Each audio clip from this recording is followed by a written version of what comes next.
How's it going, everyone? In this video, I want to go over a relatively major feature that has just dropped on PlayStation 5 today in Apple Music. I know a lot of you guys have an iPhone, you have an Apple device, and maybe you have Apple Music. Well, now you can access your music through the PlayStation 5 as well. We'll talk about that and go over the PlayStation blog post. Final Fantasy Tactics Remaster may be playtested soon, a survey is suggesting, and Kena Bridge of Spirits, a game that, came out kind of under the radar, but has already recouped costs, and Sony is reportedly happy with the game. We'll talk that at the end of this video, but first of all, Apple Music launches today for PlayStation 5, officially announced on the PlayStation blog by Aaron Metzger, Director of Product Management over at Sony Interactive Entertainment.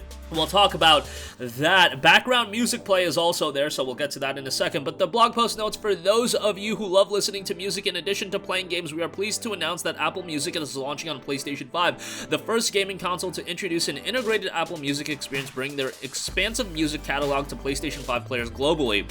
Starting today, PS5 users with an Apple Music subscription can enjoy more than 90 million songs from Apple Music, tens of thousands of curated playlists, music videos, and 4K Apple Music Radio, streaming today's hits, classics, and country live, and personalized playlists based on your music preferences.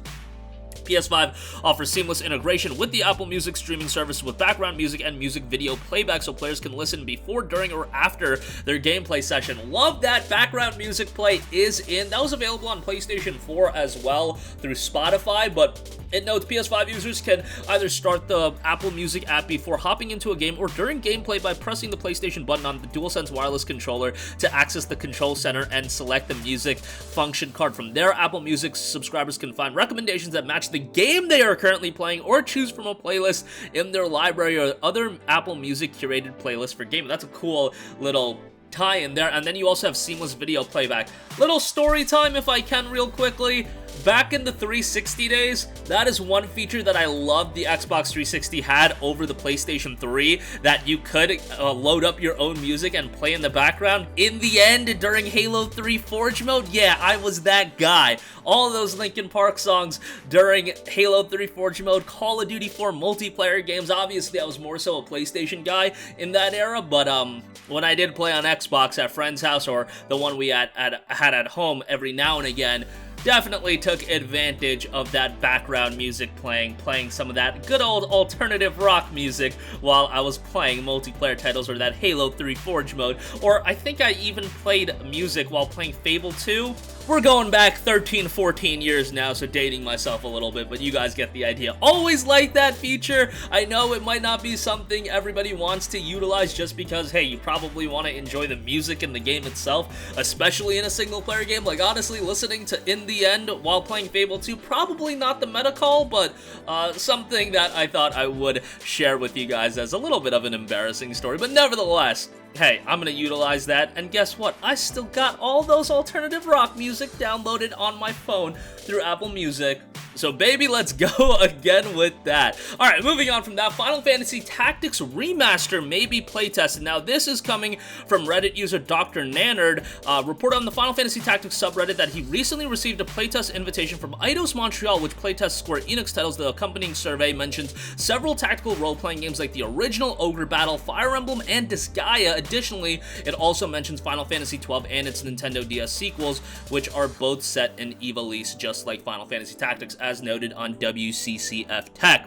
Now, Final Fantasy Tactics was a part of the GeForce Now leak, and that is coming more and more true by the day as we're hearing more information. Once again, in this video, to bring down the fourth wall a little bit, I've been planning on doing games on PSP that I would like to see preserved and brought over to PlayStation 4 and PlayStation 5. While I was going through like the list of PlayStation Portable games to put on this list, Final Fantasy Tactics War of the Lions was absolutely at the top of that list. That game is available, I believe, on iOS and Android. It's like $15.99, I think, on the App Store. Don't quote me on that, but I'm pretty sure it's on there.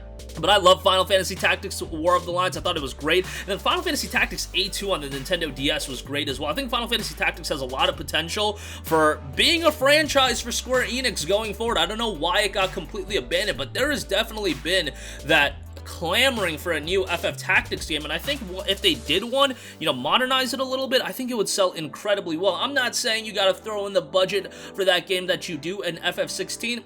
hey, why not just remaster War of the Lions, get it a little bit better visually, drop it on PlayStation 4 and PlayStation 5, Xbox One, Xbox Series, Nintendo Switch, PC, see how it sells, and then that can be used as a barometer to gauge where you want to go forward. And if you do want to do the a new Final Fantasy Tactics from the ground up, I don't think maybe...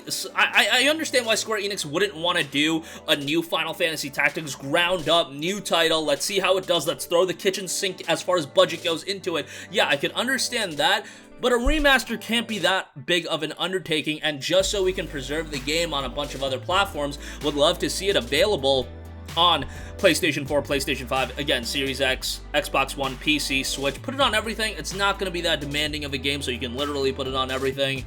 And I think it would do pretty well from a commercial standpoint. Speaking of games doing well from a commercial standpoint, Kena Bridge of Spirits has already recouped its costs, and Sony is reportedly happy with the performance of the game, so that is pretty exciting. That was the debut title for Ember Lab, so that's a big deal that they're able to break even this quickly. Now, it should be noted that this is something I think people saw coming, given that Kena Bridge of Spirits on PC is an Epic Game Store exclusive, so you would have to think that either Sony got a payout from them or Ember Labs got a payout from them, but hopefully that payout did pay dividends for them to break even as well.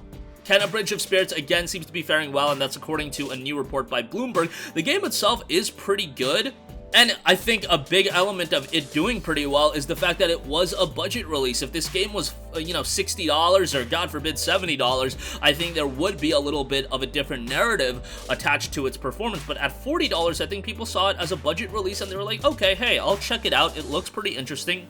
Visually, the game is quite gorgeous, and it seems like from... generally speaking, it seems like the majority of people did really dig the game. There's gonna be a physical release for the game as well, I believe next month, sometime in November. I don't remember the date off the top of my head, but hopefully that is gonna add to the sales performance of the game, and then when the game gets discounted, it's gonna sell even better. And, you can go from there. And then I would imagine the game would ultimately be released on Steam next year as well, and that's going to add another layer of sales to the game. So it's good to see a new IP, especially a debut title, and a new IP doing well, recouping costs, and now they can move forward with a little bit of confidence going in, whether they want to do another title or they want to do another new IP, whatever the case may be. I think Ember Lab is in a pretty good position right now. So that's going to do it for me. Again, Apple Music drops today on PlayStation 5. You can utilize it, listen to some music in the background, whether it be, you're listening to In the End by Linkin Park, or you want to put on some Island Boy. I'm joking as far as that's concerned, but I hope some of you guys understand that reference. Final Fantasy Tactics Remaster might be coming. I hope it is. I think there's a lot of potential for a remaster of War of the Lions. I mean, War of the Lions was kind of a remaster in its own right, but nevertheless, you guys get the deal. Kena Bridge of Spirits already recouping costs, and Ember Lab definitely should be happy with that. That's going to do it for me. Sound off with all of your thoughts in the comment section down below. Thank you for watching, and goodbye.